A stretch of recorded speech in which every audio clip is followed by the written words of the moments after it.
বিসমিল্লাহির রহমানির রহিম। কসবা উপজেলা কর্তৃক সদর ইউনিয়ন, কসবা পশ্চিম ৭ নং পশ্চিম ইউনিয়নের সভাপতি আলহাজ সুলতান আহমেদ, পাশাপাশি বর্তমান নবনির্বাচিত কসবা উপজেলা সাংগঠনিক সম্পাদক হিসাবে দায়িত্ব পালন করতেছি আলহাজ সুলতান আহমেদ। আমরা দীর্ঘদিন যাবৎ আলহাজ কবির আহমদ ভূঁইয়া সাহেবের নেতৃত্বে আমরা রাজনীতি করে যাচ্ছি। এমন এক সময় ছিল যখন কসবাতে কোনো নেতৃত্ব দেওয়ার মতো কেউ ছিল না। কসবা আখাউড়া অভিভাবক শূন্য ছিল। আমরা মনে করেছিলাম যে বাংলাদেশ জাতীয়তাবাদী দল বোধহয় আর কোনোদিনই ঘুরে দাঁড়াতে পারবে না।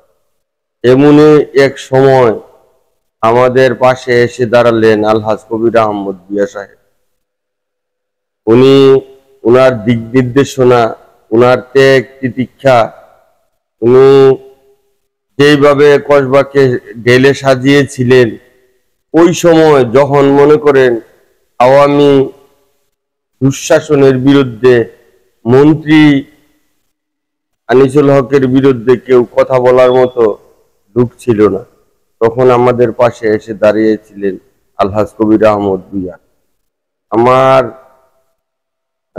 2022 সালে প্রথম আমরা দীর্ঘ প্রতিজ্ঞা অপেক্ষার পরে আমরা রাজনীতিটাকে এগিয়ে নেওয়ার জন্য একটা শুডাউন দিয়েছিলাম 3 লাখ ফিট থেকে কুড়িচমনি। ওইখানে বোধহয় প্রায় 2000 মোটর সাইকেলের মতো কসবা আখাউড়া মিল্লা আমরা একটা শুডাউন দেই। ওইখান থেকে আমাদের রাজনীতি আবার ঘুরে দাঁড়ানোর শুরু করে। ওইখান থেকে আলহাজ কবির আহমদ ভূঁইয়ার কে টার্গেট করেছিলেন আনিসুল হক। উনি মন্ত্রী ছিলেন। উনি টার্গেটে কবির আহমদ ভূঁইয়া পতিত হওয়ার কারণে উনি দূরে দূরে থেকে আমাদেরকে দিক নির্দেশনা দিয়ে চালিয়েছে।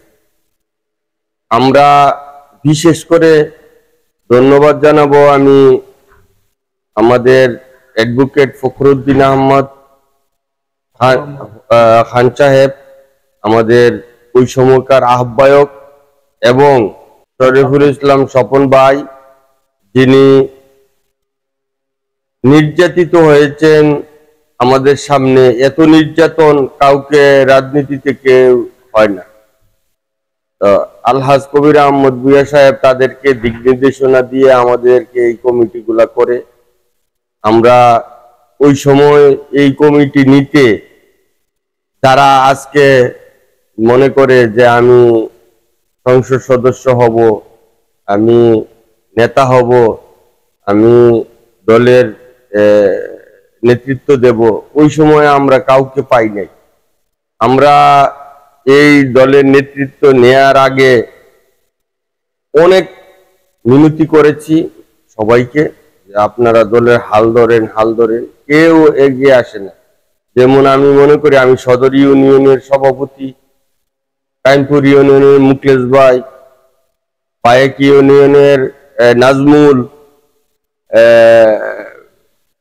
কুটি ইউনিয়নের প্যাসেঞ্জার সাহেব, রবীন্দ্রপুর ইউনিয়নের কামাল ভাই, বাদুর ইউনিয়নের সিরাজ, মেয়ারি ইউনিয়নের আওয়াল ভাই, আমরা এই 10 জন মিলে এই কসবা সদরের দায়িত্ব নেই।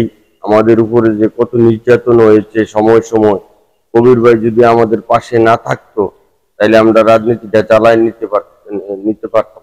আমরা মানুষের ঘরে ঘরে, মানুষের দুয়ারে দুয়ারে গেছি, মানুষের মিনতি করছি। যেখানে এমনও গ্রাম আছে একজন দুইজন লোক পাওয়া গেছে, একজন দুইজন, বারবার গাড়ি পাঠাইছি, বারবার মোটর সাইকেল পাঠাই এইভাবে আস্তে আস্তে আস্তে আস্তে আস্তে আস্তে দলটারে আমরা টাইনা নিচ্ছি। আমরা কুমিল্লা যে সম্মেলন হইলো 3 দিন কুমিল্লাতে ছিলাম। ঢাকা সম্মেলনে কয়েকবার গেছি, ব্রাউনবাড়িয়া মনে 20-25 বার গেছি। এইভাবে আস্তে আস্তে তিলে তিলে আমরা এই দলটাকে গড়ে তুলছি। আজকে দলের মধ্যে দেখা যাইতেছে নেতার অভাব নাই, নেতৃত্বের অভাব নাই, চেয়ার খালি থাকে না, অনেক মানুষ। আমি আশা করব আলহাজ কবির আহমদ ভূঁইয়া সাহেব, আমরা যারা অতীতে এই দলটাকে সামনের দিকে এগিয়ে নিয়ে আসছি এবং সংগঠিত করেছি, আপনি আমাদের কথা মনে রাখবেন। আমরা আপনার পাশে আছি, থাকবো, ছিলাম। আমরা আপনাকে ছেড়ে যাব না। তার কারণ আপনি যে যোগ্যতার পরিচয় দিয়েছেন, আমার মনে হয় কে কে কি বললো সেটা দেখার বিষয় না। আমার মনে হয় এত 100 বছর যারা রাজনীতি করছে অতীতে করে গেছে, ওই 100 বছরের রাজনীতি খোঁজখবর নিলেও দেখা যাবে যে আপনার মতো যোগ্য যোগ্য নেতা পাওয়া যাবে না। আপনি যে যোগ্যতা দেখিয়েছেন, আপনি যেভাবে নিজেকে আড়াল রেখে দলকে চালিয়ে নিয়ে গেছেন, কোটি কোটি টাকা এই দলের তলে খরচ করেছেন। এই টাকা সবাই যারা নিন্দুকরা বলে যে কবির আহমদ ভূঁইয়া চাঁদা নেয়, এই করে। আমরা এর প্রমাণ। আমরা যারা কমিটিতে আছি, আমরা যারা সভাপতি, সেক্রেটারি, সাংগঠনিক সম্পাদক, সুপার 5 বা 71 কমিটি, 71 সদস্য বিশিষ্ট কমিটি, আমরা কি কোনোদিন বলেছি যে আমাদের কাছ থেকে কবির আহমদ ভূঁইয়া সাহেব চাঁদা নিয়েছে অথবা চাঁদা চাইছে? এগুলা রিউমার করে, এগুলা রিউমার একটা ছড়াইয়া কবির আহমদ ভূঁইয়াকে বদনামি করার চেষ্টা করে। আর বিশেষ করে আমি বলবো গত 5 তারিখের পরে 5 তারিখের আমার ধারণা 25 দিন পর থেকে আমি অসুস্থ, গুরুতর অসুস্থ। আমি সাংগঠনিক সম্পাদক প্রার্থী হয়েছি কসবা উপজেলায় প্রায় 3 বছর। এই নির্বাচনটা 3 বছর কবির আহমদ ভূঁইয়া সাহেব করতে পারে নাই। এই 3 বছর আমি চালিয়ে নিয়েছি। আমি অনেক ক্লান্ত হয়ে গেছি। ক্লান্ত হওয়ার পরে আমার শরীরের ভালোভাবে আমি চিকিৎসা করি নাই। 5 তারিখের পরে বোধহয় 25-30 দিন পরে আমি অসুস্থ হয়ে যাই, গুরুতর অসুস্থ। আমি হাসপাতাল থেকে কোনো যোগাযোগ করতে পারি নাই। এর মধ্যে উপজেলা কমিটি হয়েছে। আমি শুধু টার্গেটে ছিলাম যে আলহাজ কবির আহমদ ভূঁইয়া আমাকে কি কি কি মূল্যায়ন করে আমি দেখি। তার কারণ আমি যতটুকু সদর ইউনিয়ন হিসেবে নির্যাতিত হয়েছি, আমার ঘরে মিটিং মিছিল করছি, আমার দোকানে সব মিটিং মিছিল করছি, এইখানে মন্ত্রীর সব আখড়া ছিল এই আমার দোকানের আশেপাশে। আমি দেখি আলহাজ কবির আহমদ ভূঁইয়া আমাকে মূল্যায়ন করে কিনা। আসলে উনি বেঈমান না, উনি সোনার মানুষ। উনি আমাকে সাংগঠনিক সম্পাদক, আমি হাসপাতালে থাকা অবস্থায় আমার যারা এন্ট্রি পার্টি ছিল তারা বলছে সুলতান তো বাঁচত না, সুলতানের পাও কাইটা ফেলা দিতে, আপনি সুলতানরে দিয়ে না, এই না সেই না। আলহাজ কবির আহমদ ভূঁইয়া একটা কথাই বলছে, সুলতান ভাই যেই পরিশ্রম করছে, ওনার পরিশ্রমের মূল্য আমাকে দিতে হবে। উনি মারা গেলে আমি অন্য কাউকে দেব, এখন আমি ওনাকে।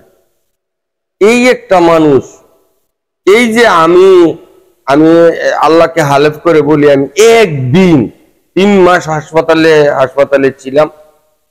তো একদিন আমি কবির ভাইয়ের কাছে ফোন করি নাই। ওই মন মানসিকতা আমার ছিল না, স্বাস্থ্যও ছিল না। এখনো আমি অসুস্থ, আমি বাইরে দিতে পারি না, আমি ঘরে থাকি। তারপরেও আমাকে সাংগঠনিক সম্পাদক ডিক্লার দিছে উনি। এমুকে বলে 5 লাখ টাকা দিছে, এমুকে বলে 100 লাখ টাকা দিছে, এমুকে বলে এই সেই। কবির আহমদ ভূঁইয়া এগুলা যারা কবির আহমদ ভূঁইয়া সাহেবের নিন্দুক, যারা কবির আহমদ ভূঁইয়া সাহেবকে ভালো চায় না, তারাই এই রিউমার গুলা ছড়াইতেছে।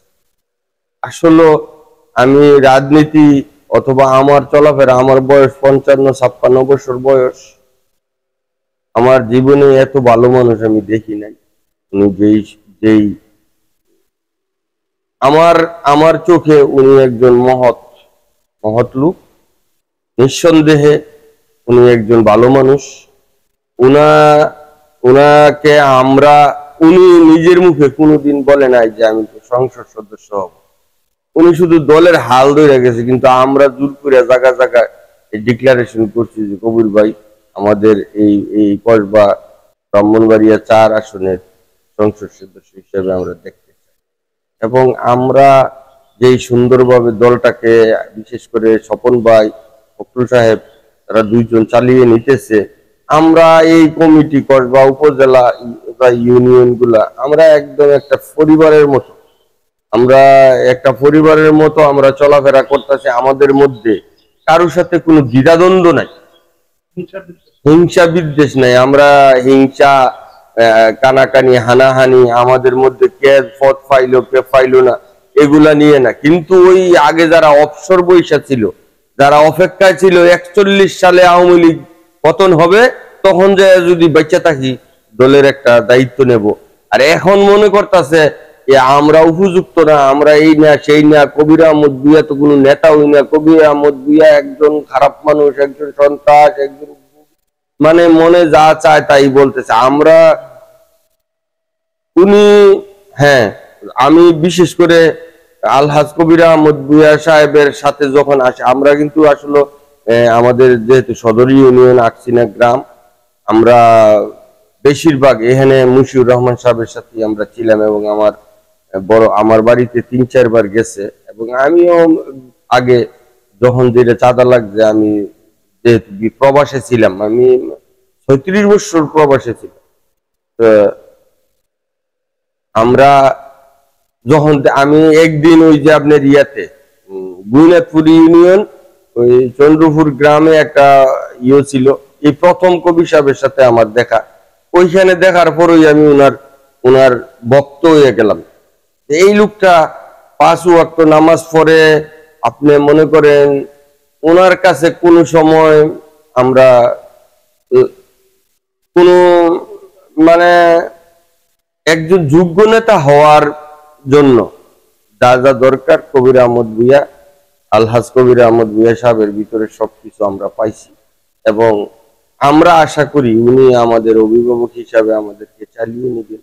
এবং আমরা যদি আলহাজ কবির আহমদ ভূঁইয়া সাহেবের নেতৃত্বে চলতে পারি, আমাদের নিজেদেরই ভালো হবে, আমাদের নিজেদের উপকার হবে। আমরা দেখছি তো, আমরা তো রাজনীতির আশেপাশেই ছিলাম, আমরা হয়তো সরাসরি এরকম নেতৃত্বে ছিলাম না, কিন্তু রাজনীতির আশেপাশে ছিলাম। কে কি করছে, কে লুটপাট, এগুলা আমরা সবকিছুই দেখছি। আলহামদুলিল্লাহ, আমরা একজন নেতা পাইছি, উনি নেতৃত্ব দেওয়ার মতো লোক, কসবা আখাউড়াকে গড়ে তুলবেন, এইটা আমরা আশা করি ওনার সাথে আমরা আছি। এবং ব্রাহ্মণবাড়িয়া, বিশেষ করে ব্রাহ্মণবাড়িয়া আমরা তো নেতৃত্ব পাইছি না ভাই। আমরা যদি এই কথা কেউ বলে যে না ব্রাহ্মণবাড়িয়াতে অদ্বিতীয় নেতা ছিল, নেতৃত্ব, পরিশেষে এই কথাই বলবো যে কবির আহমদ ভূঁইয়া সাহেব উনি এগিয়ে যাক, আমরা ওনার সাথে আছি, ওনার পাশনে থেকেই আমরা রাজনীতি করব ইনশাল্লাহ। আর এটা বুমরা সুমরা যা দেখেন, ওই যে একটা কথা আছে যে হাতি গুড়া গেল তল, চামচিকা বলে কতজন। বিষয়টা হইলো এইরকম, আপনাকে ঘাবড়াতে হবে না, আপনি একজন শক্তিশালী নেতা, যোগ্য নেতা, আমরা নেতা মনে করি আপনাকে। আরো পাশাপাশি আপনার পাশাপাশি আপনি যেইভাবে দলটাকে চালিয়ে গেছেন, নতুন করে যারা চামচামি করে তাদেরকে পাশে না বেরিয়ে ওই পুরাতন যারা আপনার পাশে ছিল তাদেরকে নিয়ে রাজনীতি চালিয়ে যান, ইনশাআল্লাহ আপনি সাকসেস হবেন। আপনার জন্য শুভকামনা রইল। এই কথা বলে বাংলাদেশ জিন্দাবাদ, বাংলাদেশ জাতীয়তাবাদী দল জিন্দাবাদ, শহীদ জিয়া অমর হোক, বেগম খালেদা জিয়ার সুস্বাস্থ্য কামনা করছি। এবং পাশাপাশি আমাদের তারুণ্যের অহংকার জনাব তারেক রহমান, যিনি সুদূর লন্ডন থেকে জীবনকে বাজি রেখে উনি গত 16টা বছর নেতৃত্ব দিয়ে আসছেন, ওনার সুস্বাস্থ্য কামনা করে আমার বক্তব্য এখানে শেষ করছি। আসসালামু আলাইকুম ওয়া রাহমাতুল্লাহি ওয়া বারাকাতুহু।